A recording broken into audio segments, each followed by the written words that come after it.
Good morning students, and you continue our chapter Life in Towns and Villages. Now we study about the one most popular town of that time, that's Mathura. Mathura. For more than 2500 years, Mathura has been an important city. Still today also, it developed as a great commercial center because it lay at the crossroad of major routes of trade and travel from northwest to the east and from north to the south. अगर बात करें north west से east, north to south जो root है उनके middle में आता था मथुरा, तो इसके लिए बहुत ज़्यादा इंपॉर्टेंस है इसका according to the trade and commerce. Mathura was also a great religious center because some of the most beautiful Hindu temples of Lord Krishna as well as Jaina shrines and Buddhist monasteries were also built there. हम बात कर सकते हैं यहाँ पे Lord Krishna, भगवान कृष्ण के बहुत सारे अच्छे अच्छे सुंदर मंदिर थे वहाँ पर. इस तरह जैन रिलीजन के मंदिर, बौद्ध रिलीजन के जो टेम्पल्स है, मोनेस्ट्रीज जिसको हम बोलते हैं, वो भी वहाँ पर थे. Mathura also become famous when it became a second capital of the Kushan ruler. Then there developed a new school of art known as Mathura School of Art. Mathura School of Art. Under this school of art, some extremely fine sculptures and statues of the Buddha and Bodhisattva were made. Sometimes the image of the kings are also made. A headless statue of Kanishka is a unique example of the Mathura art. जो मथुरा की कलाकारी थी, Mathura art बहुत world famous रहा है, उसमें बहुत सारे अच्छे अच्छे एग्जाम्पल्स भी हमने इसमें देखे. Different craft also develop in those days. The occupation of weaving and dyeing of cloth has made ample progress. Gandhara, Varanasi and Shivadesa were specially noted for woollen, silken and cotton cloth respectively. बहुत India शुरू से rich रहा है in the form of textiles. The art of making beautiful ornaments has also advanced. Different kinds of ornaments of gold, silver, gems, diamonds, ivory were made. अलग अलग तरीके यहाँ पर आप बोल सकते हो ornaments बनाए जाते थे, gold, silver, etc. Other chief occupation were those of blacksmith, potter, carpenter, physician, boatman, musician, priest, hunter, etc. बहुत सारे तरह के occupation वहाँ पर और भी develop हुए. One peculiarity of this period is that different organization of men following different occupation and craft had been formed called संघा और गिल्ड. अलग अलग जो क्राफ्ट पर्सन थे वहाँ डेवलप हुए, उनका ग्रुप क्या कहलाया हमारे लिए sangha. Each guild had its own president who was called the different names as pramukha, जस्टिकिना, व्हाट इज सर्सिन. This president was greatly respected in the society. Each guild or occupational sangha settled quarrels among the members and helped in the purchase and sale of their goods. बहुत अच्छी बात है कि जो अलग अलग उस समय के क्राफ्ट पर्सन थे उन्होंने अपना हेड सेलेक्ट करा, उनको अलग अलग नाम से बोला जाता था. लोग उसके पास अपनी प्रॉब्लम्स लेके जाते थे, क्वेरीज लेके जाते थे और उनको वो सोल्व आउट करते थे. During this period trade was carries by the land as well as by the sea. दोनों तरह से ट्रेड होता था, बाय रूट और by sea. The means of convenience used by some traders are carrying their goods from one place to another from usually block carts. Generally वो goods कैसे लेके जाते थे? ब्लॉक कार्ट्स, हिंदी बोल सकते हो बैलगाड़ी, केमल्स और पोनीस.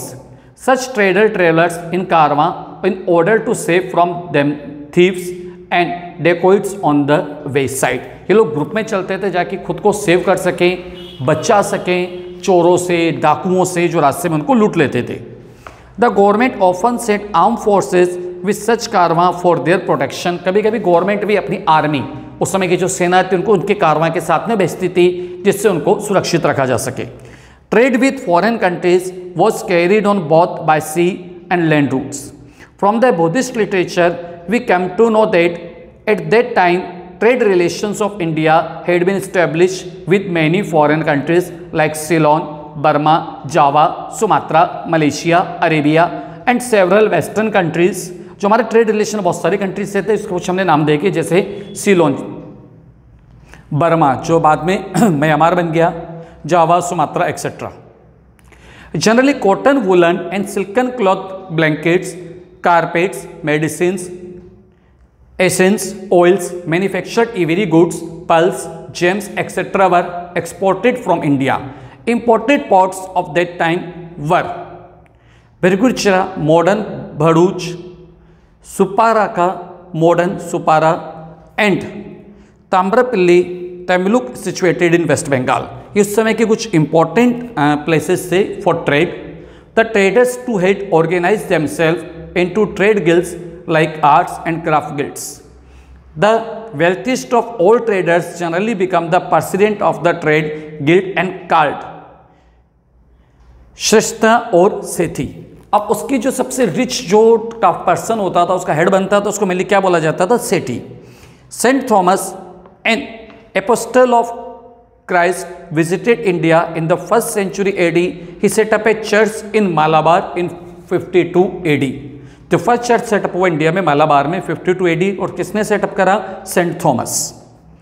Without the permission of the समिति, no villager could either sell or mortgage his land. गांव में विलेज लेवल पे समिति होती थी. समिति के परमिशन के बिना कोई भी विलेजर ना तो कोई जमीन को बेच सकता था, ना उसको मॉर्गेज गिरवी रख सकता था. There were pasture land around each village. This was the common property of the village. कुछ ओपन प्लेस होता था जो कि सबके लिए कॉमन था, जैसे हमारे यहाँ पर बोल सकते हो गार्डन्स वगैरह होते हैं. In this pasture land were the grazing ground of the village cattle. The grazing were called the gopalaka. अब यहाँ पर क्या होता था? ओपन प्लेस में जनरली घास वगैरह होती थी, ग्रेजिंग का रखता था. तो ग्रेजिंग करने वाले लोग क्या कहलाते थे? Gopalaka. Now study one case study. It's about the Tamil Nadu. In short, in modern Tamil Nadu between 200 BC and 300 AD, the dynasties of the Cholas and the Pandya ruled the change of fortunes from the time to time. The Cheras ruled over the neighboring state to state of Kerala. अगर हम यहाँ की बात करें तमिलनाडु की, तो mainly यहाँ पर दो रूलर रहे, पांड्या और चोलास. हम पहले बात करते हैं Cholas. The Chola kingdom was situated between the Pennar and the Vellore river and was popularly known as Cholamandalam. Its chief center of political power was Uriyar, a place famous for its cotton trade. किसके लिए famous था Uriyar? For its cotton trade. In the 2nd century BC, a Chola ruler named Elara conquered Sri Lanka and ruled there for about 50 years. ये क्या बता रहा है? उस समय एक रूलर थे, उन्होंने क्या करा, जो नियर बाई कंट्री है प्रेजेंट में श्रीलंका, उसको कैप्चर कर लिया. 50 साल तक वहाँ पर उन्होंने शासन किया, जिनका नाम था Elara. Another important Chola ruler, Kirikala, is said to have constructed 160 km of embankment above the Kaveri river in about 100 AD with the help of 12,000 slaves, which is bought from Sri Lanka. अगर श्रीलंका से 12,000 slave दास को लाया गया था, उनकी help से उन्होंने कावेरी नदी के किनारे लगभग 160 किलोमीटर लंबी रोड बनाई, दीवार बनाई. Karikala established his new capital at Puhar, which is identical with Kaveripatnam. According to the Megasthenes, the Pandya kingdom was founded by the women who ruled with the help of a large army. अब जो book के magazines को बताते हैं कि जो Pandya kingdom है वो किससे फाउंड हुआ था? एक वुमेन ने फाइंड किया था, उन्होंने एक बहुत बड़ी आर्मी की हेल्प से वो अपना शासन करती थी. अब हम बात करते हैं the Pandyas. The Pandya kingdom रफली included the modern district of Tirunelveli, Ramnad and Madurai in Tamil Nadu. हम बात करें पांड्यास की. It had its capital of Madurai. उसने अपनी कैपिटल किसको बनाया? मदुरई को. The Pandya were first mention the Megasthenes and then in about the 3rd century BC in inscription of Ashoka. Pandyas के बारे में मेगासनीज ने बताया था, और अशोका जो इंस्क्रिप्शन था 3rd century BC का, उसके अंदर पांड्यास के बारे में बताया गया. The Sangam literature also refer to the Pandya ruler. जो संगम लिटरेचर था तमिलनाडु का, उसके अंदर ही पांड्या रूलर्स के बारे में बताया गया. The Pandya ruler had trade relation with the Roman empire and such as Pandya kingdom become quite wealthy and prosperous. Life of the people of Tamil Nadu under the Cholas and the Pandya. हम बात करते हैं कि तमिलनाडु के पीपल्स की कैसी लाइफ थी under the Cholas and the Pandyas. Most of the people lived in villages and were farmers. लोग कहाँ रहते थे? मेनली विलेजेस में ही. और क्या आते हैं वो? Farmers. They manage there affairs with the help of the village council. In this hill, their farming was difficult. They kept herds of cattle. अब हिली पहाड़ी जगह होने की वजह से थोड़ा फार्मिंग डिफिकल्ट था, और डिफरेंट टाइप्स के केटल्स भी रखते थे, जानवर, पालतू जानवर. Merchant, artisans, crafters, craftsman mostly lived in towns. Town में कौन रहते हैं? इसके लिए merchants, craftsman etcetera. Generally these towns were near the coast from where they could trade easily with other people. अब जनरली टाउन्स कहाँ आते हैं? नियर द कोस्ट, समुद्र के किनारे थे, जिससे कि लोग आसानी से ट्रेड कर सके, अपना व्यापार कर सकें। There were also traders and merchant who went as far as Rome and China. In order to have a better view of the people in towns of Tamil Nadu during this period between 600 BC to 300 AD, let's study a coastal settlement, namely एरिकामेडू। अब यहाँ पर बताया कि अगर हम उसको अच्छे से जानना चाहते हैं तो जैसे हमने सिटी के बारे में पहले स्टडी करा मथुरा, अब तमिलनाडु की एक सिटी है Arikamedu. Arikamedu a coastal settlement about 2200 to 1900 year ago. Arikamedu in modern Pondicherry was a flourishing coastal settlement where the ships continued unloading goods from distant land, especially from the Roman Empire। इनका मेनली ट्रेड कहाँ से? तो Roman empire से। और जो एरिकामेडू है पौंडीचेरी के पास में जो कोस्टल एरिया है, एक तरह का बीच है कि जहाँ पर आसानी से शिप से सामान को उतारा और चढ़ाया जाता था। In addition to Roman lamps, glassware and gems, different kinds of other articles have also been found here. Such find includes double-handled jar known as amphora and stamped red glaze pottery known as arenative ware. A massive brick structure found at these sites has been identified as a warehouse where things were kept for exchange. Warehouse मतलब बहुत बड़ा godown जहाँ पे सामान को रखा जाता था एक्सचेंज करने के लिए। Not only this, some small tombs that have been found have been identified with the dyeing wets which were probably used to dye cloth। बहुत सारे डाइंग के भी उनको सामान मिला जिससे पता चलता है कि लोग किस तरह से कपड़े पर कलर करते थे। There was several evidence which go to prove that the craft of bed making from which semi-precious stones and glass were also flourished there. The people living both in the village and towns were interested in amusements. Some people also took pleasure in games and some in gambling as well. अभी बताता है लोगों के amusement मनोरंजन के बहुत सारे साधन थे, कुछ लोग गेम्स खेलते हैं, कुछ लोग गैम्बलिंग जैसे कार्ड्स वगैरह से, ताश वगैरह से खेलना, इस तरह की गेम्स भी खेलते थे। The king was assisted by council of ministers. अब राजा को एडवाइस देने के लिए पूरी मिनिस्टर्स होते थे काउंसिल की, जैसे प्रेजेंट में प्राइम मिनिस्टर को एडवाइस देने के लिए बहुत सारे मिनिस्टर्स होते हैं। There was also a general assembly of the chiefs known as the sabha. लोगों की जनरल असेंबली होती थी, हम उसको क्या बोलते थे? सभा। which discuss such important matter as relating to war etc।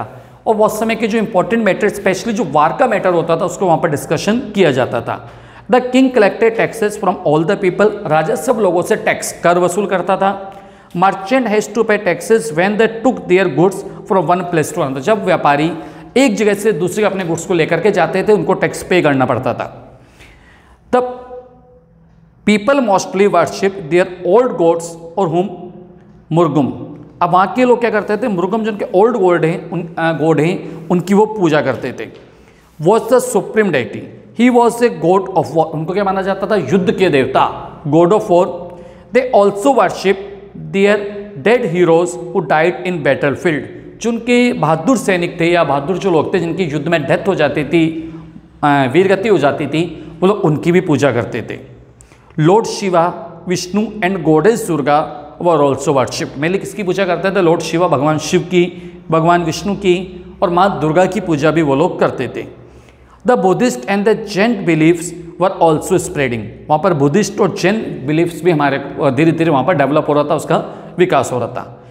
These three kingdom of Pandya, Cholas and Cheras find mention at the Jataka stories and account of Megasthenes and Pliny a Roman historian and Ashoka inscription. अब ये जो three वहाँ पे जो rulers थे, पांड्या थे, चोलास और चेरास थे, इन सब के बारे में हमारे को जो बुद्धिस्ट आप बोल सकते हो लिटरेचर है, जतकाज, उसके बारे में, मेगासनीज की बुक के बारे में और अशोका के जो इंस्क्रिप्शंस हैं, उन सब में हमें इन सब के बारे में इंफॉर्मेशन मिलती है। So by this way we complete our chapter life in the towns and villages. You have to write their key terms in your book just like urbanisation, monasteries, caravans, guilds etc। In the next class we study another new chapter. Thank you.